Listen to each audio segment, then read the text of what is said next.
Welcome back to Better Living. I'm joined now by Dick from the Better Business Bureau. We're going to talk about scams. This is a time of year where people are very cognizant, I think, of scams and things they should be looking out for, although it happens year-round, doesn't it? It's really year-round, but right now, the big scams that are killing us have to do with your telephone. The robocalls. People are getting these calls that say they're the Internal Revenue Service and they're going to come and get you if you don't pay money, or they say that they are Rachel from Card Member Services and they've got a great deal for you on a credit card, or that they're Microsoft and they've been monitoring your computer, or they've got a gadget that they, one of these home alert devices that they want to deliver to your home for free.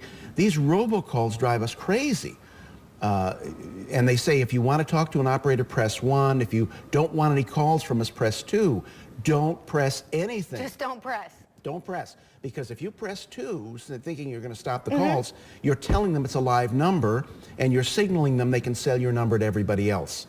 So don't do it. And also, don't believe the caller ID. In the case of the Internal Revenue scam, people were called and they said, we're IRS calling you, you owe us a bunch of money, and the caller ID said IRS. Oh. It's fake. So they thought it was real? Well, of course they did. They were terrified. So how do I know if it's really my bank or my credit card company? Never believe an unsolicited phone call. Don't believe it. Okay. If somebody says, I'm calling from Visa and there's a problem with your account, or I'm calling from your bank, say, look, I don't know who you are, give me your name and phone number, and then go to the regular website and look up the real number for the bank or Visa or whoever it is, and call them, or the number on your card. Don't call the number back that they gave you, because that's the crooks. Right, right. And a lot of these are from overseas. People say, well, I'm on the do not call list. Why am I getting these? They're calling from the Philippines. They're calling from India. And they don't care about the do not call list. They're not following the rules, are they? No. So don't believe these unsolicited robocalls. Just disconnect. Just hang up on them. That is a great idea. Let's talk about, it is the holiday season, and there are some particular scams that happen this time of year. Well, one of the big problems is people buying online, Christmas shopping, and they don't know who these companies are. Now, if you know the company, if it's Amazon or it's Overstock.com or somebody you know, that's one thing. But there are a lot of, see, what happens is, people see an item and they look at a price. Let's say it's a computer gadget and it's $500. So they Google it and they look at the different prices, 500, 500, and then there's somebody 300, and they say, oh wow, look at how money I can save.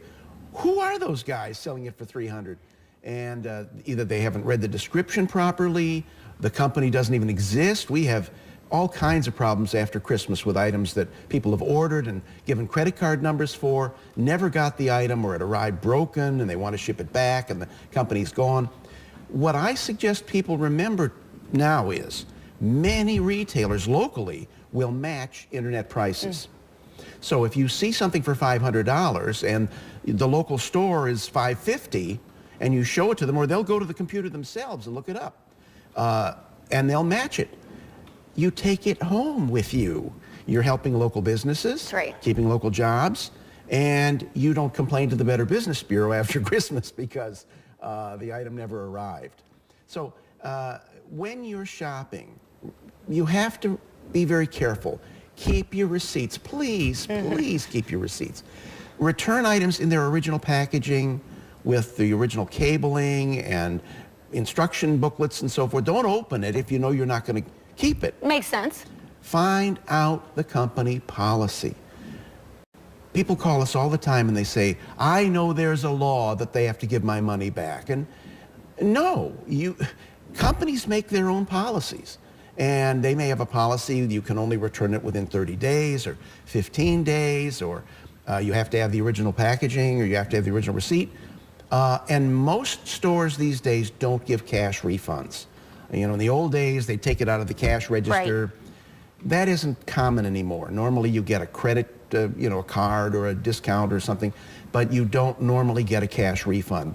So if you're careful with your shopping, you shop around, you compare prices. Many stores have price matching with competitors in town.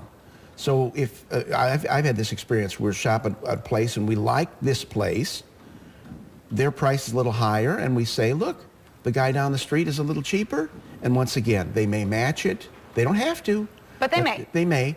And you as a consumer buy from the store that you're comfortable with, and if you have a problem, you know how they're going to take care of it. One other thing, you catch more flies with honey than you do with vinegar. And I've talked to so many managers of businesses who say, that customer came in and she was yelling and threatening and profane, and we had the police out and we got rid of her. If you go to a business and you've got a problem, whatever it is, and you say to them, look, I love this store. You guys are great. I buy everything here. Can you help me with this problem? You'd be amazed how they will bend over backwards to take care of you. All great advice, not only with stores, but just in life. So That's great right. advice. Thank you. And if you do legitimately have a problem, the Better Business Bureau is here to help us. We'll be right back on Better Living.